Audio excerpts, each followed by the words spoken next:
Do you want to learn to pick out the cast of characters from the wall of sound that is the Australian rainforest? Here are some of the birds you're likely to hear in far north Queensland. First up, the constant bass of the brown cuckoo dove. A true star of the show is the eastern whipbird. You're never far away from the insistent chatter of a Lewin's honeyeater. And I'm personally in love with the tinkling chimes of the fantails. The gray-headed robin is quite friendly and might just follow you on your walk. And the spectacled monarch is also likely to flit into view.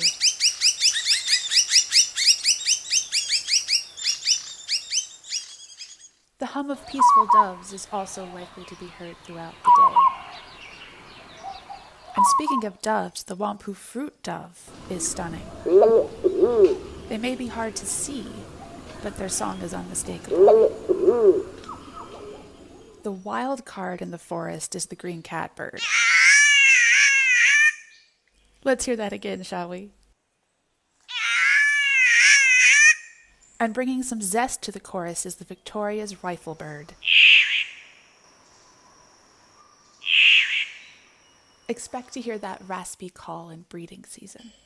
Of course, there are many more, but sometimes learning one or two makes all the difference.